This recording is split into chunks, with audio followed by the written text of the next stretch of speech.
Attention all personnel, this is the entity conducting the launch status check. Verify ready to resume count and go for launch. OTC? OTC is go. TBC? Tank and booster go. PTC? PTC is go. LPS? LPS go. Houston Flight? Flight is go. MILA? And Mila's go for launch. STM? STM is go. Safety Console? Safety Console is go for launch. SPE? SP is go. LRD? LRD is go. SRO? SRO is go. You have range clear to launch. Copy. And CDR? 2 is go. Copy that. And launch director, launch team is ready to proceed. Copy that, NTD. Thank you very much. Chief Engineer, verify no constraints to launch. My engineering team is ready to go. Thank you, Charlie. KC Safety and Mission Assurance. KSC SMA is go. Thank you, Steve. Payload Launch Manager. Mike, the ISS ground processing team is ready to go. Thank you, Bill. Range Weather. Weather has no constraints to launch. Thank you very much, Kathy. Ops Manager. The mission management team is working no problems. We are go for launch. Thank you, sir. Discovery Launch Director. Discovery 2, go ahead. Okay, Eileen, our long wait may be over. And so on behalf of the many millions of people who believe so deeply in what we do, good luck, Godspeed, and have a little fun up there. Our thanks to you, to the launch team, and to everybody in the shuttle program. The crew is go for launch. Copy that. Thank you. NTD, you are clear to proceed with this launch. Copy. Thank you. Main engine helium purge sequence coming up. PLT, APU start complete. Frigate APUs. LTC CDR helium config is complete. UC copy. T-minus 4 minutes. 4 minutes and counting.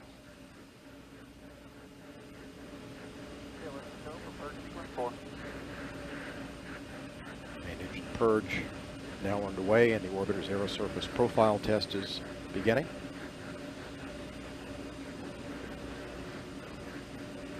See Discovery's rudder moving.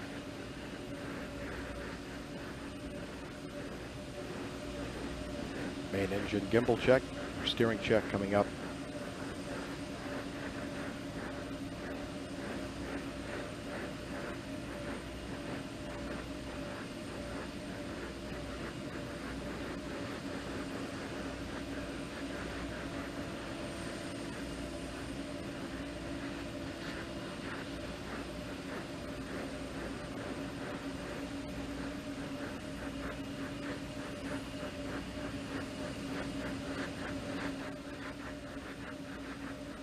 Verified the main engines now are in start position.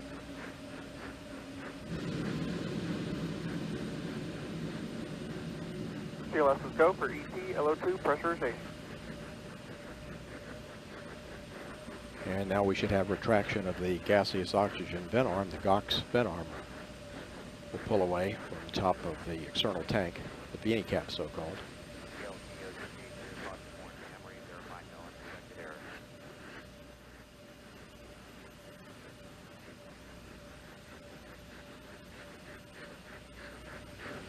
OTC, PLT.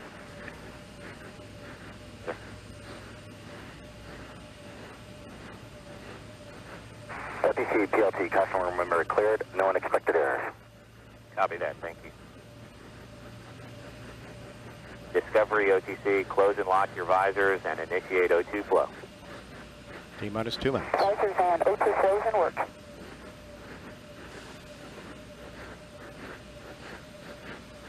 CLS is go for ET LH2 pressurization.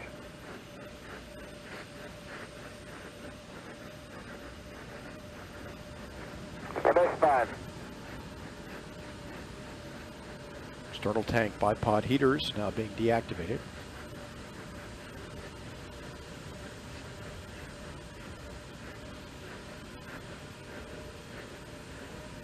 One minute, 30 seconds.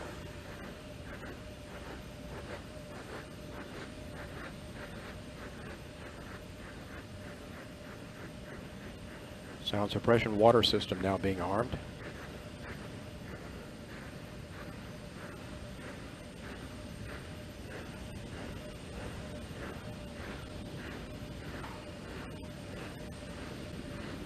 T-minus 1 minute. Solid rocket booster joint heaters now being deactivated. Final check of the solid rocket booster commands. Joint heaters being turned off. LOX and LH2 fill and drain valves closed. Solid rocket booster flight data recorders activated. Standing by for the handoff to Discovery's computers. T-minus 31 seconds. The handoff has occurred. Discovery's computers now controlling.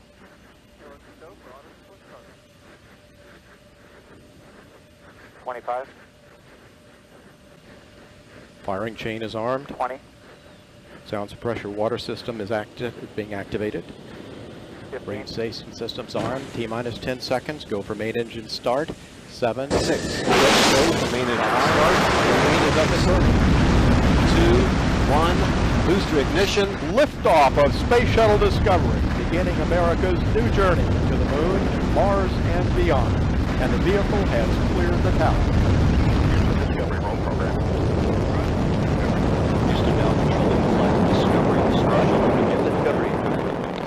Houston's now controlling. Commander Eileen Collins confirming Discovery's rolling onto a course for rendezvous with the International Space Station. This view from the camera on the external tanks of liquid oxygen feed line showing the bird's eye view of Discovery as it races towards space. 400 miles per hour. Altitude 12,000 feet. 3 engines on Discovery are now throttling down to 2/3 throttle to prepare the spacecraft to pass through the area of maximum air pressure and go supersonic.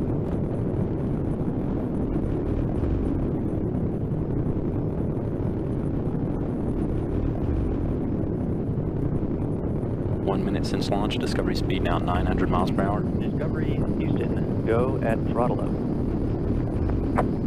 Discovery, just go with throttle. All systems remain go for Discovery. Altitude now 9 miles, 6 miles northeast of the launch pad.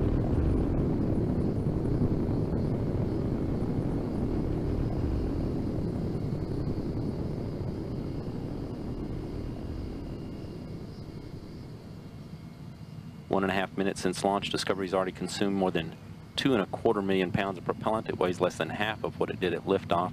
Speed now 2,000 miles per hour. Altitude 18 miles, 14 miles northeast of the Kennedy Space Center.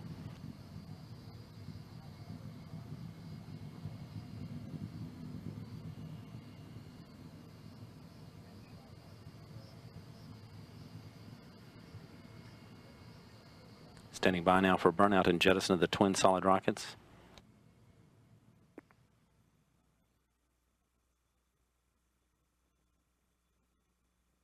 Booster officer confirms clean separation of the solid rocket boosters. Discovery now on its 3 main engines, second stage. Speed now 3,030 miles per hour. Altitude 33 miles, 40 miles downrange from the Kennedy Space Center. Discovery's orbital maneuvering system engines are now firing to assist its climb to orbit. They'll fire for about 2 minutes and 19 seconds.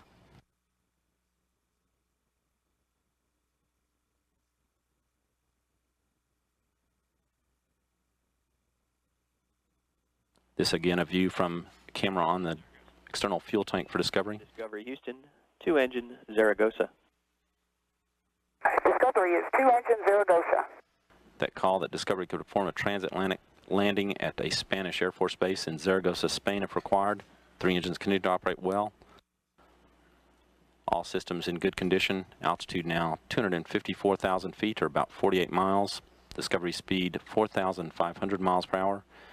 85 miles northeast of the Kennedy Space Center.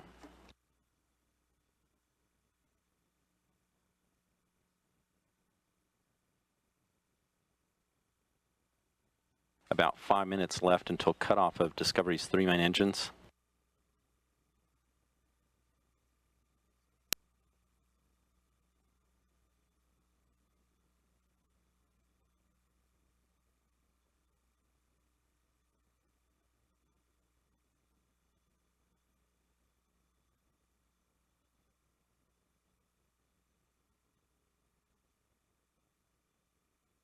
Discovery's altitude now 59 miles. Speed 5,500 miles per hour. Discovery, Houston, negative return. Discovery is negative return. That call confirming Discovery's gained too much speed and altitude to return to a landing at the Kennedy Space Center if that were required. All systems remain go for Discovery. Just over 4 minutes to cut off of the main engines. During that time, Discovery will more than triple its current speed to reach the 17,400 miles per hour required to achieve Earth orbit.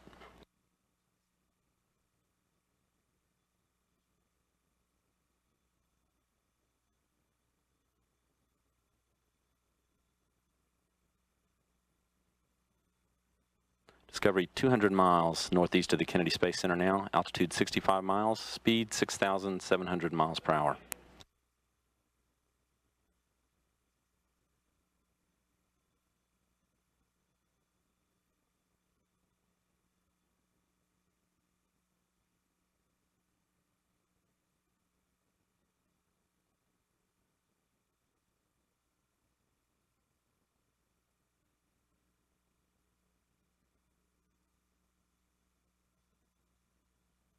Discovery Houston, press to ATO. Discovery is press to ATO.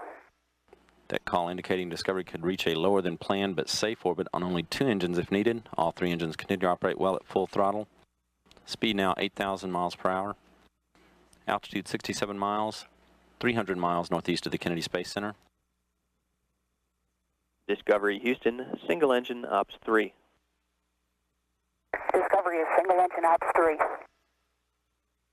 Discovery can perform a transatlantic landing on only 1 engine if required. All continuing to go well. Altitude 67 miles, 350 miles northeast of the Kennedy Space Center. Discovery speed now 9,200 miles per hour. Discovery is rolling to a heads-up position now to assist its performance as it finishes its ascent to orbit.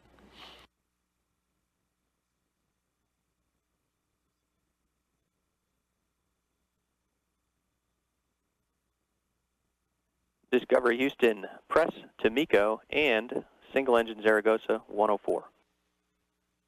Press to MECO and single engine Zaragoza 104.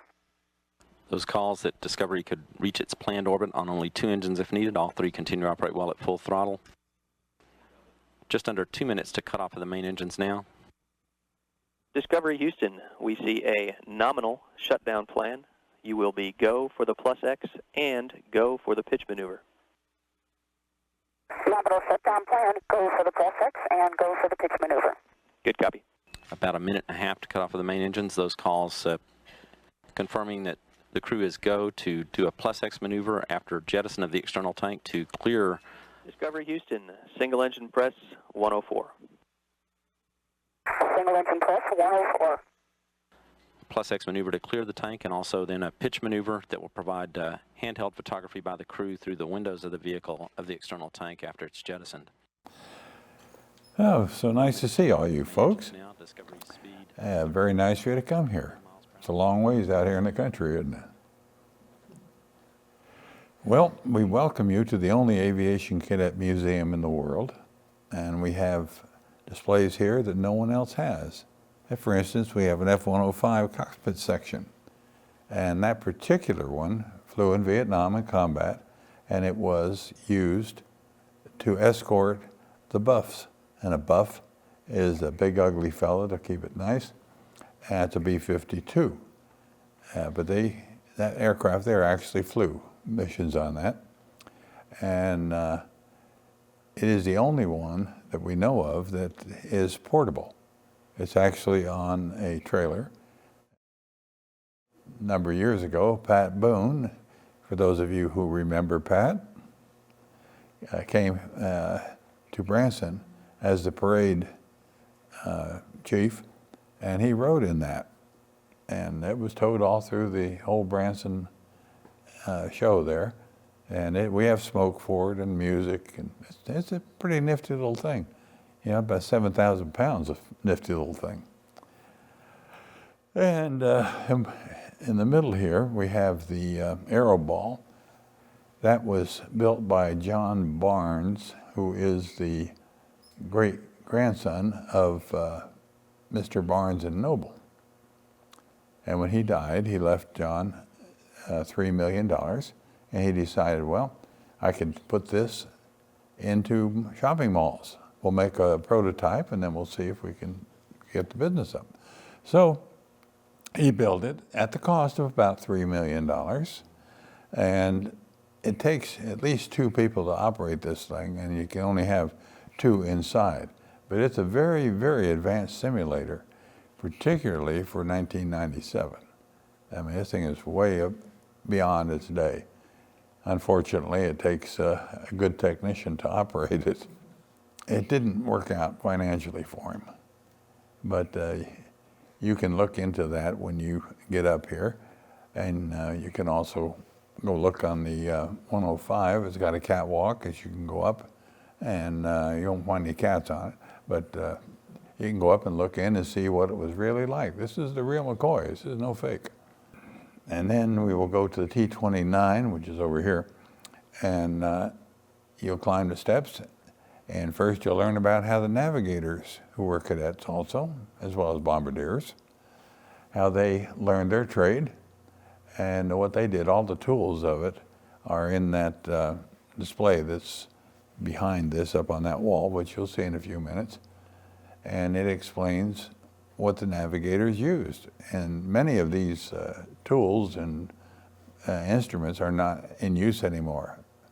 That display was built by TWA and sent it down to Embry-Riddle in Florida. And they had it on display for a number of years, and then they decided they wanted to get rid of it. So I was told by a guy by the name of Ron Barrett, who was actually the last cadet in a blue uniform.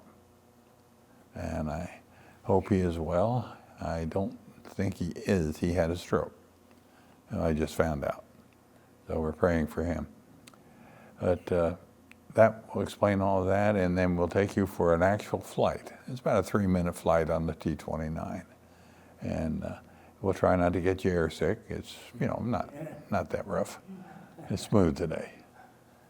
But once we finish here, you may get up and go and look at the aircraft, look at the Errol, and then we'll all go up and we'll go in the T-29.